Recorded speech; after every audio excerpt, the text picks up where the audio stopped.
افلا یتدبرون القرآن. تدبر قرآن، مولانا امین احسن اصلاحی. سورہ الحدید، آگے آیات 7 تا 15 کا مضمون. آگے ان مسلمانوں کو مخاطب فرمایا ہے جو کلمہ پڑھ کر اور سمعنا و اطعنا کا اقرار کر کے مسلمانوں کے زمرے میں شامل تو ہو گئے تھے، لیکن جب انفاق و جہاد کا مرحلہ سامنے آیا تو وہ ایمان کے تقاضے پورے کرنے میں بودے ثابت ہوئے. اس طرح کے کمزور مسلمانوں کو متنبہ فرمایا گیا ہے کہ وہ اللہ تعالیٰ کی صفات کے آئینے میں اپنے کردار کا جائزہ لیں اور جس ایمان کا انہوں نے اظہار کیا ہے اس کے مطالبے پورے کریں.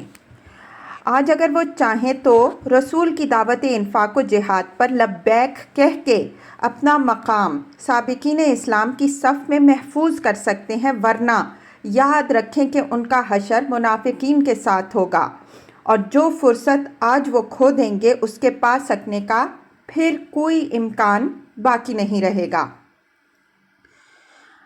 اعوذ باللہ من الشیطان الرجیم. بسم اللہ الرحمن الرحیم. آمنوا باللہ ورسولہ وانفقوا مما جعلکم مستخلفین فیہ فالذین آمنوا منکم وانفقوا لهم اجر کبیر. وما لكم لا تؤمنون بالله والرسول يدعوكم لتؤمنوا بربكم وقد أخذ ميثاقكم إن كنتم مؤمنين.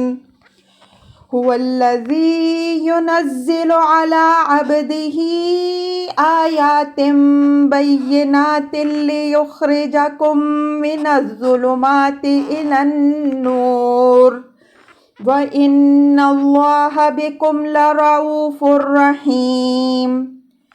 وَمَا لَكُمْ أَلَّا تُنْفِقُوا فِي سَبِيلِ اللَّهِ وَلِلَّهِ مِيرَاثُ السَّمَاوَاتِ وَالْأَرْضِ. لَا يَسْتَوِي مِنْكُمْ مَنْ أَنْفَقَ مِنْ قَبْلِ الْفَتْحِ وَقَاتَلَ أولئك أعظم درجة من الذين أنفقوا من بعد وقاتلوا وكلا وعد الله الحسنى والله بما تعملون خبير. من ذا الذي يقرض الله قرضا حسنا فيضاعفه له وله أجر كريم. يوم ترى المؤمنين والمؤمنات يسعى نورهم بين أيديهم وبأيمانهم بشراكم اليوم جنات تجري من تحتها الأنهار خالدين فيها ذلك هو الفوز العظيم. يوم يقول المنافقون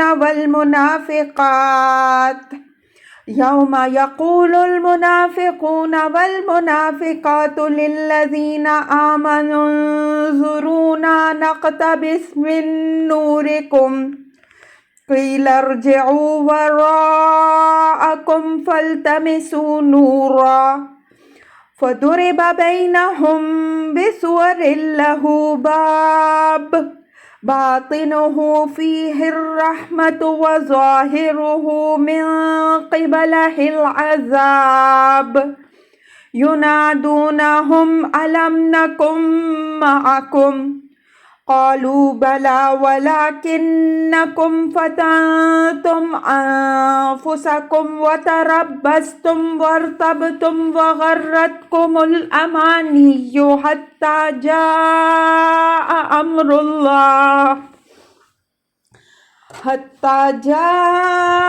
أمر الله وغركم بالله الغرور فَالْيَوْمَ لَا يُؤْخَذُ مِنْكُمْ فِدْيَةٌ وَلَا مِنَ الَّذِينَ كَفَرُوا مَأْوَاكُمُ النَّارُ هِيَ مَوْلَاكُمْ وَبِئْسَ الْمَصِيرُ۔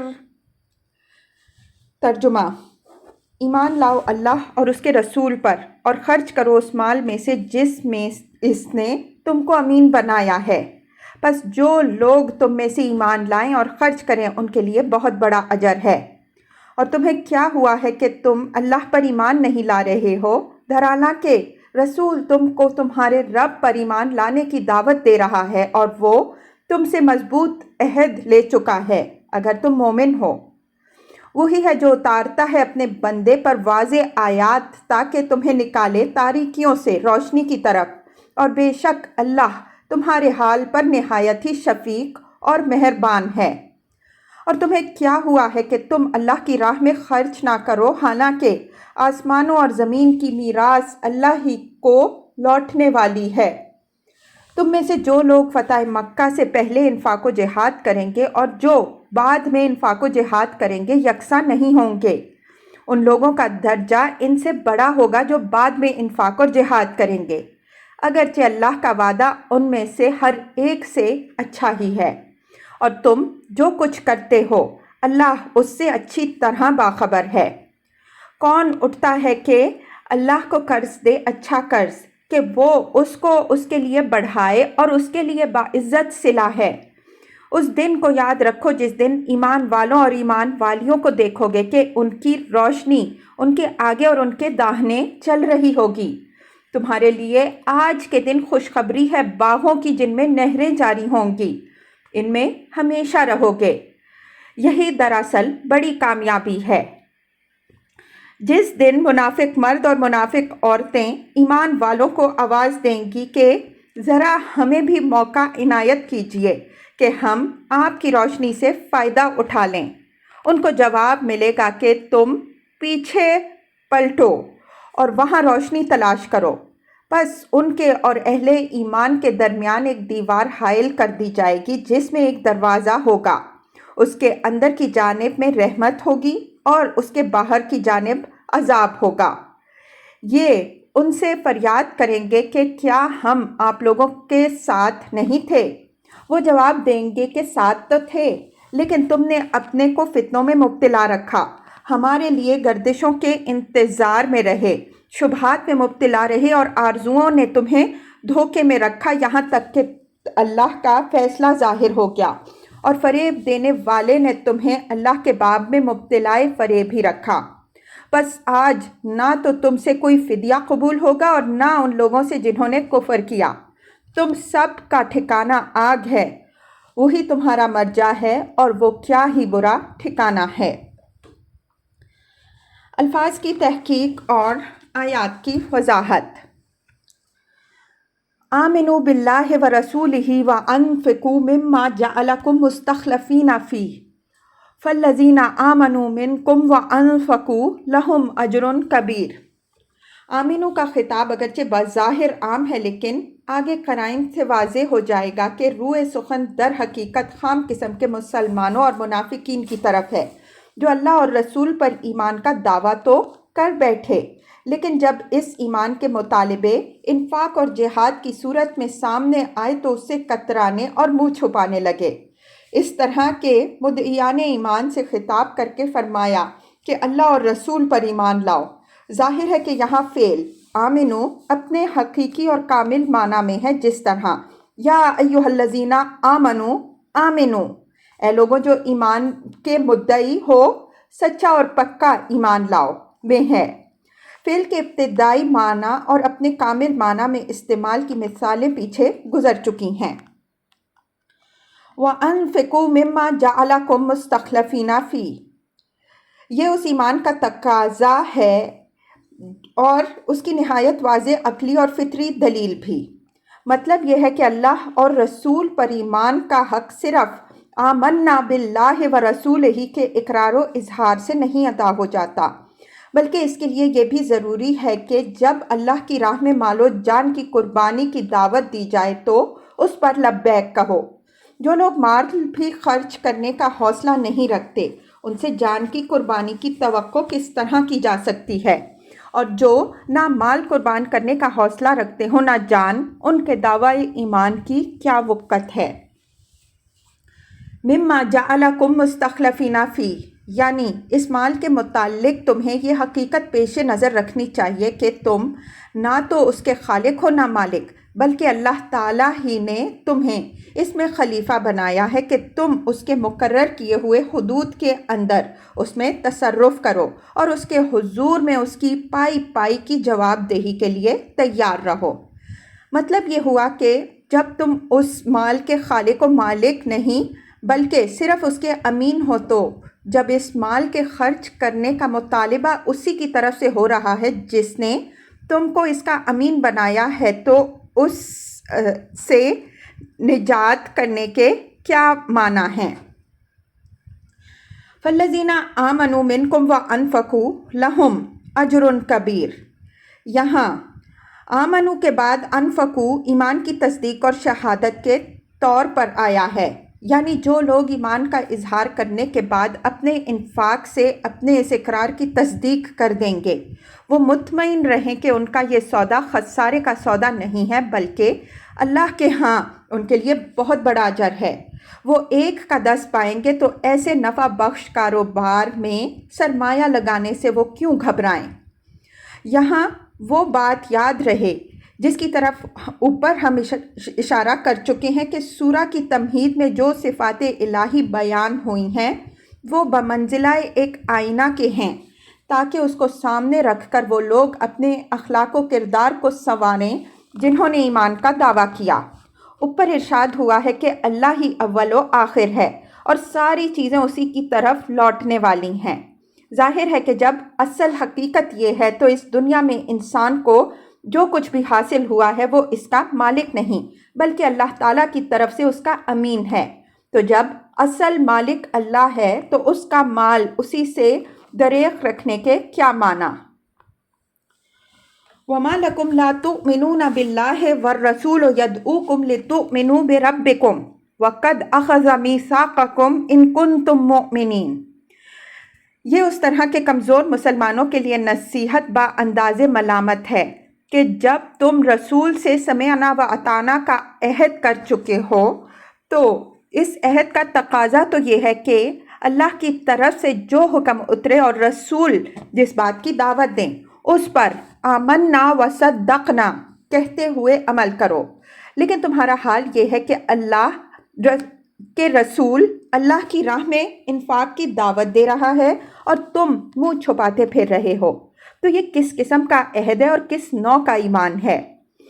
اور جب آج تمہارے ایمان اور عہد کا یہ حال ہے جبکہ رسول تمہارے اندر موجود ہے اور بذات خود تمہیں ایمان کے تقاضے کے پورے کرنے کی دعوت دے رہا ہے، تو کل تمہارا کیا حال ہوگا جب رسول تمہارے درمیان موجود نہیں ہوگا۔ اس آیت سے 2 باتیں نہایت واضح طور پر سامنے آئیں۔ ایک یہ کہ ایمان کا لازمی تقاضا یہ ہے کہ آدمی ہر اس چیز پر ایمان لائے جو اللہ تعالیٰ کی طرف سے نازل ہوئی اور رسول نے جس کی دعوت دی۔ ان میں سے کسی ایک چیز کا انکار بھی سب کا انکار کے ہم معنی ہے۔ دوسری یہ کہ ایمان عمل ہی سے متشکل اور وجود پذیر ہوتا ہے اور انفاق کو اس کے نشو و نما اور اس کے تغذیہ و تقویت میں خاص دخل ہے۔ چنانچہ اسی بنا پر یہاں انفاق کی دعوت کو ایمان کی دعوت سے تعبیر فرمایا ہے۔ میثاق سے مراد میرے نزدیک یہاں سمع و طاعت کا وہ عہد ہے جو ہر مسلمان کو نبی صلی اللہ علیہ وآلہ وسلم سے بیعت کے وقت کرنا پڑتا۔ استاد امام رحمۃ اللہ علیہ کا رجحان اس عہد کی طرف معلوم ہوتا ہے جس کا ذکر سورہ آل عمران کی آیت 80 میں ہے۔ میں نے اس پر غور کیا لیکن یہ بات میری سمجھ میں نہیں آئی۔ وہ دوسرے سیاق و سباق کی بات ہے، یہاں اس کا محل نہیں ہے۔ میرے خیال کی تائید سورہ مائدہ آیت 7 سے بھی ہوتی ہے۔ وَاذْكُرُوا نِعْمَتَ اللَّهِ عَلَيْكُمْ وَمِيثَاقَهُ الَّذِي وَاثَقَكُمْ بِهِ إِذْ قُلْتُمْ سَمِعْنَا وَأَطَعْنَا۔ بس اپنے اوپر اللہ کے فضل اور میثاق کو یاد رکھو جو اس نے تم سے لیا اور تم نے سمعنا و اطعنا کہہ کر اس کا اقرار کیا۔ هو الذی ينزل على عبده آیات بینات لیخرجکم من الظلمات الی النور وان اللہ بکم لرؤوف رحیم۔ یعنی رسول تمہیں انفاق کی جو دعوت دے رہے ہیں اس کو گراں اور اپنے لیے نقصان رساں سمجھ کر اس سے بھاگنے کی کوشش نہ کرو۔ اللہ تعالیٰ اپنے رسول پر یہ روشن آیتیں اس لیے نازل فرما رہا ہے کہ تمہیں خواہشات نفس اور حب دنیا کی تاریکیوں سے نکال کر ایمان اور حب آخرت کی روشنی میں لائے، اور یہ نہ گمان کرو کہ اللہ تعالیٰ تمہیں نقصانات اور مشقتوں میں ڈالنا چاہتا ہے۔ وہ رؤوف و رحیم ہے، وہ تمہاری دنیا اور آخرت دونوں کی بہبود کی راہ کھول رہا ہے، نہ کہ تمہیں کسی زحمت و مشقت میں ڈال رہا ہے۔ آیات بینات سے مراد یوں تو وہ ساری ہی تعلیمات ہیں جو رسول اللہ صلی اللہ علیہ وآلہ وسلم کے ذریعہ سے لوگوں کو مل رہی تھیں، لیکن یہاں خاص طور پر ان آیات کی طرف اشارہ ہے جو انفاق و جہاد سے متعلق ہیں اور جن کا ایک حصہ آگے اس سورہ میں بھی نہایت روشن دلائل کے ساتھ آ رہا ہے۔ ظلمات سے مراد شبہات نفس اور حب دنیا کی تاریکیاں ہیں جن کا واحد علاج اللہ کی راہ میں انفاق ہے، اور نور سے مراد وہ نور ہے جو انفاق سے پیدا ہوتا ہے اور جس کا ذکر آگے آیت 12 میں آ رہا ہے۔ رؤوف الرحیم کی وضاحت ان کے محل میں ہم کر چکے ہیں۔ پہلے میں دفع شر کا پہلو ہے، دوسرے میں اس بات خیر کا۔ وَمَا لَكُمْ أَلَّا تُنْفِقُوا فِي سَبِيلِ اللَّهِ وَلِلَّهِ مِيرَاثُ السَّمَاوَاتِ وَالْأَرْضِ لَا يَسْتَوِي مِنْكُمْ مَنْ أَنْفَقَ قَبْلَ الْفَتْحِ وَقَاتَلَ أُولَئِكَ أَعْظَمُ دَرَجَةً مِنَ الَّذِينَ أَنْفَقُوا مِنْ بَعْدُ وَقَاتَلُوا وَكُلًّا وَعَدَ اللَّهُ الْحُسْنَى وَاللَّهُ بِمَا تَعْمَلُونَ خَبِيرٌ۔ یہ انہی کمزور قسم کے مسلمانوں کو انفاق پر ابھارا ہے، اور اس مقصد کے لیے دو دلیلیں انفاق کے محرک کے طور پر بیان فرمائی گئی ہیں۔ ایک وہی جس کی طرف اوپر آیت 7 کے تحت ہم اشارہ کر چکے ہیں کہ آسمان و زمین کی تمام چیزوں کا مالک اللہ تعالیٰ ہی ہے۔ اس دنیا میں انسان کو جن چیزوں پر بھی تصرف حاصل ہوتا ہے وہ بالکل عارضی طور پر اللہ تعالیٰ کے خلیفہ اور امین کی حیثیت سے حاصل ہوتا ہے۔ بالآخر ہر چیز اللہ ہی کی طرف لوٹ جانے والی ہے، تو جب انسان کی حیثیت چند روزہ امین کی ہوئی تو امانت کے مال پر مارے گنج بن کر بیٹھ جانے کے کیا معنی؟ پھر تو اس کے لیے صحیح رویہ یہی ہو سکتا ہے کہ وہ اپنے ساتھ بخل کرے تو کرے، لیکن جس نے اس کی تحویل میں اپنی امانت رکھی ہے اس کو جب وہ طلب کرے پوری فیاضی کے ساتھ دے۔ دوسرا یہ کہ حالات کے تغیر سے اعمال کی قدر و قیمت میں بڑا فرق ہو جاتا ہے۔ آج جبکہ کفر اور اہل کفر کا مکہ پر غلبہ ہے، واضح رہے کہ یہ سورہ فتح مکہ سے پہلے نازل ہوئی۔ واضح رہے کہ یہ سورہ فتح مکہ سے پہلے نازل ہوئی، اور قریش کی ہیبت بدستور عرب پر قائم ہے۔